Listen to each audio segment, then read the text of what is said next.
Yes, people, peace and love, everybody. Welcome back to the African Diaspora News channel. My name is Richard Sudan. Thank you for tuning in, because you could have been anywhere in the world right now, but you chose to be here with us, and we appreciate you. And please show your appreciation for us by liking and subscribing to the channel, and most importantly, spreading the word about this platform. I want to start off today by paying tribute to somebody very important indeed to millions of us here in the United Kingdom, a true royal prince in every sense of the word, and millions of us, and I mean literally millions of us, are still mourning the death of that man, and that man is the rapper DMX. DMX was a massively popular rapper to so many of us here in the UK. As an artist myself, I was literally in the studio last night recording, actually, with a few other people. In the circles I move in, DMX was loved and treasured, and actually this hit a lot of us very hard here. It kind of reminds me of when Kobe Bryant passed away. Many of us were really upset about this. So just to say a few words on DMX, really. DMX was obviously one of the most hugely reverential and influential rappers of his generation. He had one of the most distinctive voices ever in hip-hop, and so many of us really respect him and treasure him and hail up his name, because DMX was not only an amazing rapper, he was true, he was real. Everyone respects the fact that DMX was true to his story, true to himself. He was just unapologetically himself, and he will be sorely missed. And like I say, so many people I know were really upset by the news of the passing of DMX. He had a massive influence on, I would say, a few generations of hip-hop artists here in the UK. Like I say, he had one of the most distinctive voices in hip-hop, unique, original. His music and his spirit will live on forever, and we appreciate his contribution to the genre over the years. It's hard to imagine hip-hop without him, and it's hard to imagine, really, for me, what hip-hop would have been without him. And the way he influenced and shaped music over the years is something we have massive regard and appreciation and ultimately love for. So that's the first thing I wanted to say, because here we appreciate true royalty here. Now, that said, a lot of you may have seen the news, I'm sure you did, of the passing of a man called Prince Phillip here in this country. Now, I'm not trying to be clever with the way that I framed this video in the beginning, because I meant every word I said. In the circles I move in, at least, DMX was hugely treasured, but there's no getting around the fact that in the UK, the institution of the royal family is something that is also treasured by a lot of people here. Now, of course, the reality of this institution is the institution represents empire and colonialism, and this royal family sit on top of an institution which gained all of its wealth from the plunder of Africa and Asia, other parts of the world. But of course, the propaganda around the royal family and its importance to the UK state, and ultimately, in my opinion, its importance to maintaining the status quo, shouldn't really be underestimated. Now, this is nothing personal from me towards them. I don't know any members of the royal family. Frankly, I care about them about as much as any of them have cared about me, but I do care about the fact that people seem to prioritize this family before the interests of a lot of other people that really matter. Now, the striking thing really about the death of Prince Philip is that this man was 99 years old. He was a member of the royal family, the most privileged white family in the history possibly of the world. And what we've really been inundated with here in the UK and also around the world is almost 24-hour rolling coverage of, you know, the death of this man, the news of it, and all these kind of puff pieces in the media talking about his contribution to Britain, what he meant. I think Prince William was quoted as saying Prince Philip was an extraordinary man from an extraordinary generation. What he did that was extraordinary is really beyond me. And what's kind of interesting really is, you know, this story, the news of his death, if you like, has really been used, and of course it would be used as a smokescreen for a lot of things. First of all, we're dealing with very real problems here in the UK. As you may have seen, there was a race report which came out a week or two ago now, and this report was a government-backed report, and it concluded, lo and behold, that Britain was not institutionally racist. And there was a massive backlash to this because this report was factually inaccurate. And also, you know, a lot of people really think this report was basically being used to gaslight black people and non-white people in this country. It was being used to try and make people question their own experiences of racism, their own understanding of racism. And now every time there's something significant that happens to the royal family, like a death, it's really used to kind of drum up pomp and nationalism, you know, to try and distract people from the kind of main issues at hand. Now, there was so much rolling coverage of Prince Philip's death and kind of tributes to his life that it got to the point I really couldn't stomach turning on the TV for a day or two. It really got too much. One thing we did see is that the BBC, the British Broadcasting Corporation, apparently received about 100,000 complaints about the rolling coverage of the death of Prince Philip. I mean, that is a lot, and it seems like a lot, but you've got to bear in mind the population here is around 70 million. So there are a lot of people here that really understand how these things are used to distract the public from very real things that are happening. But make no mistake about it, the royal family are revered by a lot of people. You know, a lot of people describe the family as kind of a symbolism of white supremacy in the context of they sit on top of wealth that was accumulated from the plunder by empire. And of course, the legacy of the British Empire is a profoundly racist one.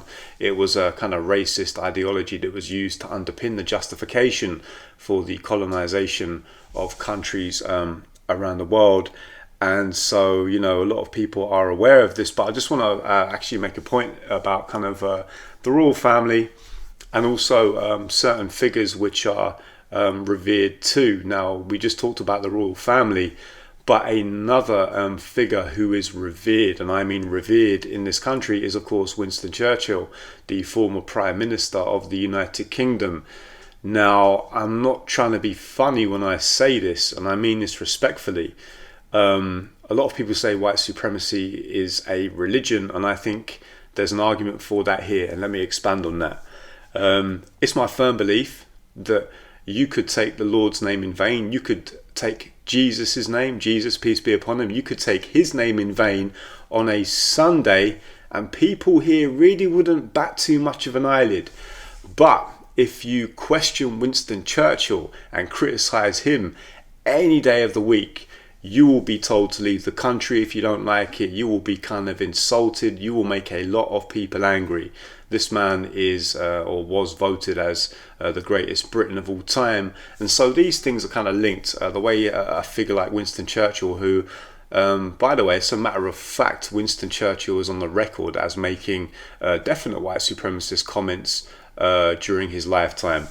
And so, yeah, what really struck me about the reaction to Prince Philip is very much how a lot of people revere other kind of symbols of, you could say, white supremacy, of empire, of colonialism, of nationalism. And because of that, we saw rolling, never-ending coverage of Philip over the last few days, Prince Philip. We saw people, articles talking about what people are going to wear at his funeral. And of course, you know, the other way this is really being used is because, let's not forget, very recently the royal family came under the spotlight. First of all, because of course the Prince Harry and Meghan Markle interview, when it transpired that a member of the royal family, a lot of people think it was William, it's not really been confirmed, but there was comments, of course, about Harry and Meghan's baby and what the skin colour was going to be of that baby. And so that in itself really put a massive spotlight on the royal family, and so they had a really tough time in terms of PR. They've had a rocky couple of months. There's no getting away from that. And so, you know, the death of Prince Philip is really being used as a sort of propagandistic exercise to really try and re-salvage some of that image. Now, talking about the royal family, there's something I've been wanting to talk about for a while now, and this story really got buried recently. This development actually took place a few weeks ago, before the death of Prince Phillip. Now, bear with me. The story which got buried was the news that Jeffrey Epstein, the white man who led the most wide-reaching and scandalous sex abuse network possibly in history. He was a billionaire. There's all sorts of questions about where his money came from, but that's a bit of another topic for another day. Now, his estate is being sued, and also Ghislaine Maxwell, who is still remanded in custody, actually faced a recent charge that was added to the lawsuits against her, and she was accused of trafficking a 14-year-old girl to Jeffrey Epstein, who was a rapist, a paedophile, and convicted along those lines. Ghislaine Maxwell is allegedly complicit in that. Now, the first thing I want to say about this is that it actually came to light that in the early 2000s, both Ghislaine Maxwell and Jeffrey Epstein allegedly raped and sexually abused a 26-year-old woman in front of her son, and it then transpired that they are reported to have threatened this woman that if she said anything, if she went to the authorities, they would kill her.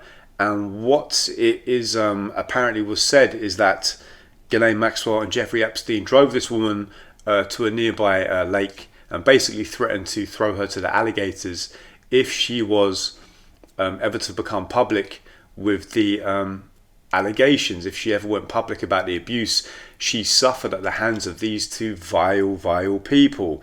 Now, wheeling it back into the issue of the royal family and how the death of Prince Philip is being used to distract and drum up a certain kind of nationalism, there's one other key figure which really fits into the whole mix regarding white privilege, the institution of the royal family, how that all gels together, and that, of course, in this mix is Prince Andrew.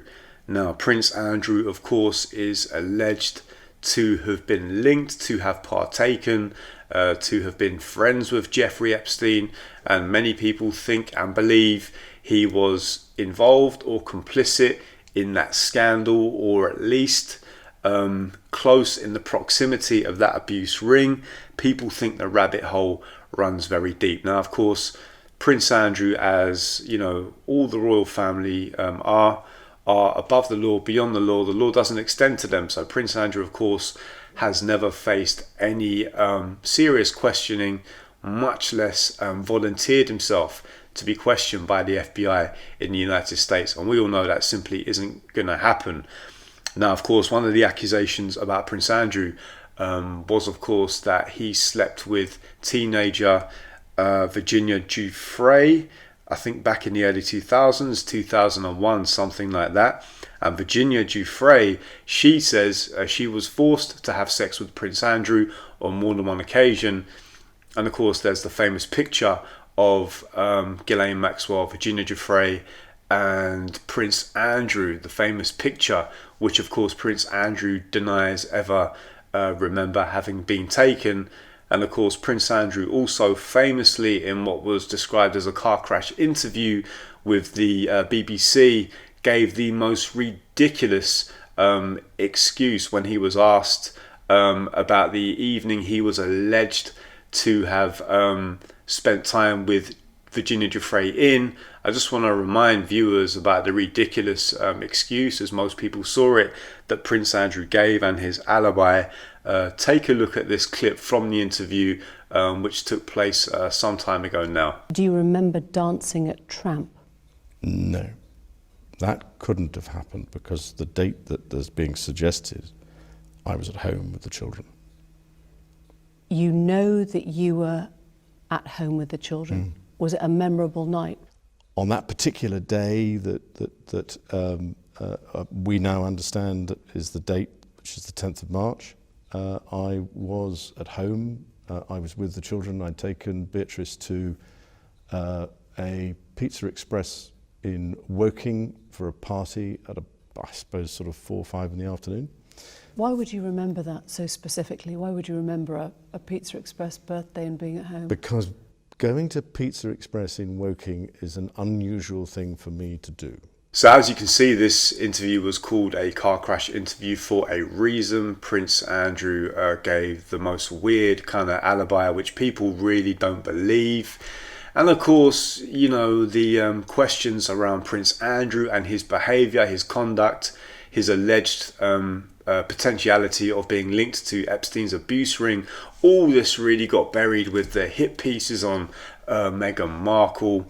Those hit pieces are, of course, continuing. The only black woman to ever join this extremely privileged white family known as the royal family here in the United Kingdom. Prince Phillip passed away, and yet this is another way for the royal family and the British establishment, if you like, to really deal with the kind of problems they've had regarding their image. These things are being used to kind of rehumanize the royal family, if you like, in the eyes of a quite gullible, at times public. A lot of people talking about how, of course, the royal family are deeply impacted by the death of Prince Philip, etc., and so on. And of course, the one guy that keeps getting a pass in the midst of all this is Prince Andrew. But I would say there are millions of people that do want Prince Andrew to face the music. There are millions more people who are really questioning the relevance of the royal family in the 21st century, you know, in terms of what they represent, the racism that underpins the British Empire, where that wealth comes from, and actually, you know, the fact that a lot of the problems really in Britain could be solved by a redistribution of wealth. I want to stress again, this is not personal.